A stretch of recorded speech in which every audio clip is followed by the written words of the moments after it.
0-1-2-3 ঠিক যখন অনেকেই ভেবেছিলেন মাহমুদুল্লাহ রিয়াদের ওয়ানডে ক্যারিয়ারটাও শেষ, তখনই এই রিয়াদের কামব্যাক, রিয়াদের ব্যাটে 98 রানের দারুণ একটা ইনিংস। মাহমুদুল্লাহ রিয়াদ ফিরতে জানেন। সবাই যখন 0-1-2-3-এর পর ভেবেছিলেন যে রিয়াদ বুঝি এবার শেষ, না, রিয়াদ 98 রানের দারুণ একটা ইনিংসে ফিরলেন। তবে মিরপুরের হোম অফ ক্রিকেটে আবার মাহমুদুল্লাহ রিয়াদের ব্যস্ততা শুরু।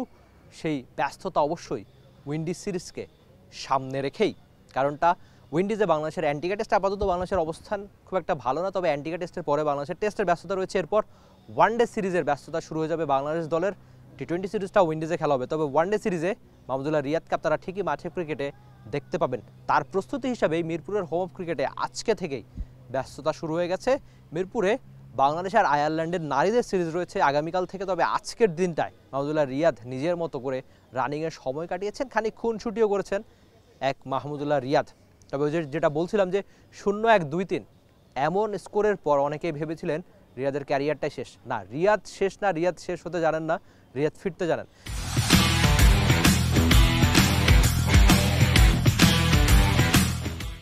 বাংলাদেশের জার্সিতে মাহমুদুল্লাহ রিয়াদকে আপনি কেবলমাত্র ওয়ানডেতেই দেখবেন, কেননা টি-20 কিংবা টেস্টে তো অনেক আগেই হারারেতে অবসর নিয়েছেন। তারপর সবশেষ ভারতেও আন্তর্জাতিক টি-20তে বাংলাদেশের হয়ে তার থামা হয়ে গেছে।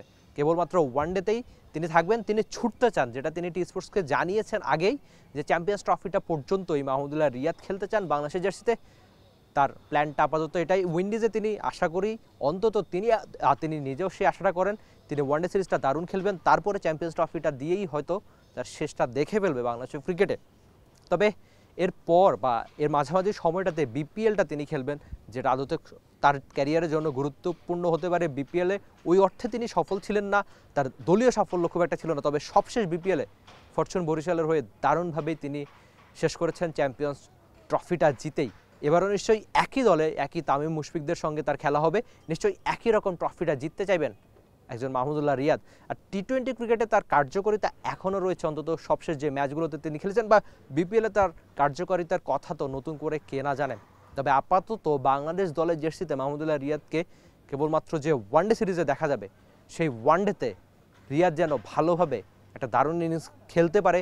যে 98 তিনি আফগানিস্তানের সঙ্গে খেলেছেন, আক্ষেপের ওই রান আউটের জন্য তার সেঞ্চুরি পাওয়া হয়নি, তবে ওই যে আক্ষেপের রান আউট কিংবা 98 রানের থামার পর ওই ফর্মটা নিশ্চয়ই তিনি উইন্ডিজেও ধরে রাখতে চাইবেন। কেননা রান করা যে একটা কঠিন কাজ, সেই কাজটা সহজ করেই করেন একজন মাহমুদুল্লাহ রিয়াদ।